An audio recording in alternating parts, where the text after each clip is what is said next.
নলবাৰীৰ বিধায়ক কেবিনেট মন্ত্ৰী জয়ন্ত মল্ল বৰুৱা ডাঙৰীয়াই নলবাৰীৰ একাংশ বিশিষ্ট নিৰ্বাচিত ব্যক্তিৰ লগত আলোচনাত মিলিত হৈছিল আৰু তেখেতৰ বিগত 5 বছৰৰ কাৰ্যকালৰ খতিয়ান মুকলি কৰিছিল, এখন পুস্তিকা মুকলি কৰিছিল। আৰু সেই বিশিষ্ট ব্যক্তিসকলৰ সেই আলোচনাত অনুষ্ঠানটোত নলবাৰী জিলাৰ নিৰ্বাচিত বিশিষ্ট ব্যক্তিসকলে জয়ন্ত মল্ল বৰুৱা ডাঙৰীয়াৰ কামৰ ভূয়সী প্ৰশংসা কৰে। গতিকে আমি সেই বিশিষ্ট ব্যক্তিসকলক দুটামান প্ৰশ্ন সুধিব খুজিছো। মন্ত্ৰীয়ে বিশেষভাৱে নিমন্ত্ৰণ কৰিছে যেতিয়া আপোনালোক যে বিশিষ্ট তাত আমাৰ তিলমানো সন্দেহ নাই, বা আপোনালোকৰ প্ৰতি সম্পূৰ্ণ সন্মান প্ৰদৰ্শন কৰি এই কথাখিনি সুধিব খুজিছো। কাৰণ বিশিষ্ট ব্যক্তিসকলৰ একাংশই তাত উল্লেখ কৰিছিল যে জয়ন্ত মল্ল বৰুৱা ডাঙৰীয়াই নলবাৰীক ছিকিমৰ দৰে কৰিছে। আগতে মানুহে নলবাৰীলৈ যাম বুলি ক'বলৈ লাজ পাইছিল। দুজনমান বিশিষ্ট লোকে এনেকেও ক'লে যে অনাগত সময়ত অসমৰ মুখ্যমন্ত্ৰীৰ দায়িত্ব গ্ৰহণ কৰক বা মুখ্যমন্ত্ৰী হওক জয়ন্ত মল্ল বৰুৱা ডাঙৰীয়া। বিগত সময়ত নলবাৰীত জয়ন্ত মল্ল বৰুৱাই ষ্টাৰ পাইছিল, এইবাৰ ডিষ্টিংশ্যন পাব, ষ্টেণ্ড কৰিব। আৰু একাংশ লোকেতো এই পৰ্যন্ত কৈছে যে জয়ন্ত মল্ল বৰুৱা ডাঙৰীয়া কমচে কম আৰু 15 বছৰলৈ নলবাৰীৰ বিধায়ক হৈ থাকিব লাগে। আৰু এইবাৰ মানে জয়ন্ত মল্ল বৰুৱাক প্ৰায় 1.5 লাখ ভোটত জয়যুক্ত কৰাব। এই যে 1.5 লাখ ভোটত জয়যুক্ত কৰিম বুলি কৈছিল, তেওঁ এজন শীৰ্ষ পৰ্যায়ৰ চৰকাৰী বিষয়া। গতিকে চৰকাৰী বিষয়াই এই ধৰণৰ কথা ক'ব পাৰে নে নোৱাৰে আমি বৰ বিশেষ নাজানো, কিন্তু আমাৰ সাধাৰণ জনতাৰ দৃষ্টিত সেই বিশিষ্ট ব্যক্তিসকলক সন্মান সহকাৰে আমি কেইটামান কথা সুধিব খুজিছো। কাৰণ আমাৰ ঘৰো নলবাৰী জিলাত, যদিও আমাৰ নলবাৰী সমষ্টি নহয়, নলবাৰীৰ ঐতিহ্য পৰম্পৰা সংস্কৃতি আমি শ্ৰদ্ধা কৰোঁ, আৰু সেইকাৰণে এই কথাকেইটা আমি আপোনালোকক সুধিব খুজিছো। এই যে মন্ত্ৰী জয়ন্ত মল্ল বৰুৱা ডাঙৰীয়াক গৰু চোৰ আখ্যা দিয়া হৈছিল গীৰগাই কাণ্ডত, আপোনালোকে কিদৰে গ্ৰহণ কৰিছে? আৰু এই যে মন্ত্ৰী জয়ন্ত মল্ল বৰুৱা ডাঙৰীয়াই নলবাৰীৰ ঐতিহ্যমণ্ডিত হৰি মন্দিৰৰ সভাপতিৰ দায়িত্ব লৈয়েই তাৰ কমিটিখনত যে এগৰাকীও ইছলাম ধৰ্মী লোকক সদস্য হিচাপেও অন্তৰ্ভুক্ত নকৰিলে, এই সম্পৰ্কে আপোনালোকৰ মতামত কি? ঠিক আছে, নলবাৰীৰ উন্নয়ন হৈছে, আৰু উন্নয়ন হ'ল ৰাষ্ট্ৰৰ শাসন ব্যৱস্থাৰ এটা অংগ, যিটোক এৰাই চলিব কোনেও নোৱাৰে। আৰু এটা কথা আপোনালোকক সুধিছো, নলবাৰী চহৰৰ উন্নয়ন হোৱা মানে নলবাৰী সমষ্টিৰ উন্নয়নক বুজায় নেকি?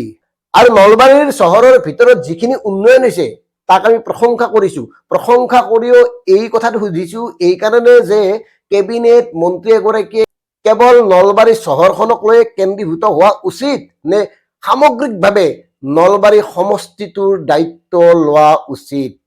আনহাতে আমি আপোনালোকক সুধিব খুজিছো, এই মন্ত্ৰীগৰাকীৰ পত্নীৰ মালিকাধীন যিটো JMB ফাৰ্ম, সেই ফাৰ্মখনত কেনেকে এটা বছৰত 600 গুণতকৈও অধিক লাভ হ'ল? ইয়াৰ মন্ত্ৰ কি? ইয়াৰ যাদুদণ্ডডাল অসমৰ উদ্যমিতা আঁচনিৰ ধন আনিবলৈ যোৱা সাধাৰণ মহিলাখিনিকো লাগে। আৰু সুধিব খুজিছো, কেনেকে মন্ত্ৰী পত্নীয়ে একেদিনাই তেজপুৰত 34 বিঘা মাটি ক্ৰয় কৰিব পাৰে? কেনেকৈ ৰঙিয়াত 100 বিঘাতকৈও অধিক মাটি ক্ৰয় কৰিব পাৰিলে মন্ত্ৰী জয়ন্ত মল্ল বৰুৱা ডাঙৰীয়াই?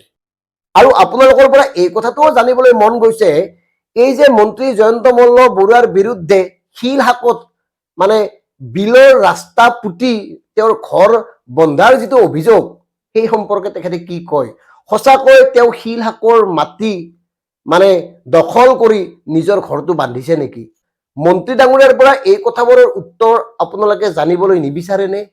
আনহাতে এই যে জল জীৱন মিছন আঁচনিত, কাৰণ মন্ত্ৰী জয়ন্ত মল্ল বৰুৱাৰ অধীনৰ এই আঁচনিত যে কোটি কোটি টকা দুৰ্নীতি হৈছে বুলি বাতৰি ওলাইছে, এই যে ঠিকাদাৰ বিলাকে বিল পোৱা নাই, এই যে নল আছে জল নাই, তাৰ কাৰণে দায়ী কোন?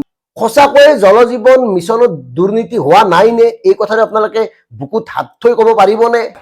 আনহাতে নলবাৰীত 2022 চনত যিটো আঁচনি লৈছিল নলা নৰ্দমা নিৰ্মাণৰ পুনৰ নিৰ্মাণৰ কাম, তাত যে 100 কোটিতকৈও অধিক টকা ব্যয় কৰা হৈছে, আৰু তাত যে ব্যাপক দুৰ্নীতি সংঘটিত হৈছে, আৰু সেই ঠিকাটো যে বহিৰাগত কোম্পানীক দিছে, যি দুটা কোম্পানী জয়ন্ত মল্ল বৰুৱাৰ ঘনিষ্ঠ, এই কথাবোৰ আপোনালোকৰ জানিবলৈ মন যায় নে নাযায়?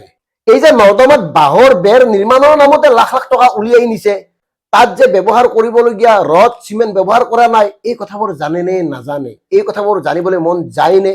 আপোনালোকৰ সমষ্টি, আপোনালোকৰ বিধায়ক তেখেতক আপোনালোকে অনাগত 100 বছৰলৈকে ৰাখক, আমাৰ ক'বলগীয়া নাই, কিন্তু সাধাৰণ জনতাৰ জীৱনলৈ কি পৰিৱৰ্তন আহিছে এই কথাবোৰ আপোনালোকে তেখেতক সুধিব লগা নাছিল নে?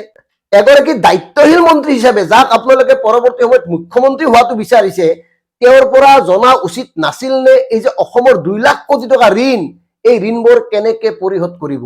এই যে কৃষি পথাৰ চমু চাপি আহিছে, নলবাৰী সমষ্টিৰ খেতি পথাৰত পৰ্যাপ্ত জলসিঞ্চনৰ ব্যৱস্থা তেওঁ কৰিব পাৰিছেনে?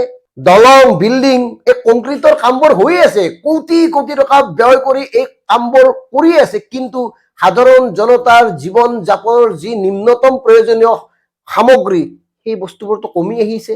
যেনে আমাৰ কৃষি উৎপাদন কমি আহিছে, সাধাৰণ মানুহখিনি যে কৰ্মবিমুখ হৈ পৰিছে, এই কথাবোৰ তেওঁৰ পৰা জনা উচিত নাছিল নে? তেওঁলোকে কি কৰি খাব, কেনেকে চলিব? কাৰণ ভোকত ভাত খাব লাগে, ভোকত শিল বালি ইটাটো নাখায় মানুহে। গতিকে এই কথাবোৰ আলোচনা হোৱা উচিত নাছিল নে? কেনেকৈ অনাগত সময়ত অসমৰ সাধাৰণ জনতাই অৰ্থনৈতিক সমস্যাৰ সৈতে মুখামুখি হ'ব? ক'ৰ পৰা কেনেকৈ পৰিশোধ কৰিব এই কোটি কোটি টকাৰ ঋণ? আৰু মন কৰক, যি ৰাজ্যত সম্পদ যথেষ্ট থাকে, সম্পদৰ ফালৰ পৰা অতি চহকী, সেই ৰাজ্যকে বিভিন্ন প্ৰতিষ্ঠানে ঋণ দিয়ে। কাৰণ কিয়? কাৰণ এই কাৰণে দিয়ে, সম্পদৰ ওপৰত তেওঁলোকে অধিকাৰ ল'ব যদি ঋণ পৰিশোধ কৰিব নোৱাৰে। গতিকে এই কথাবোৰ হোৱা নাই নে? আশা কৰো সেই অনুষ্ঠানত উপস্থিত থকা নিৰ্বাচিত বিশিষ্ট ব্যক্তিসকলে আমাৰ প্ৰশ্নৰ যথোচিত উত্তৰ দিব। অযথা বিতৰ্ক নকৰি তথ্য সহকাৰে কথাবোৰ ক'লে আমি বুজিম। গতিকে এই কথাবোৰ আপোনালোকে কোৱাটো এক ধৰণৰ দায়িত্বৰ ভিতৰতে পৰে। গতিকে কথাখিনি ক'লো, আপোনালোকে নিজৰ মতে গ্ৰহণ কৰিব। ধন্যবাদ। জয় আই অসম।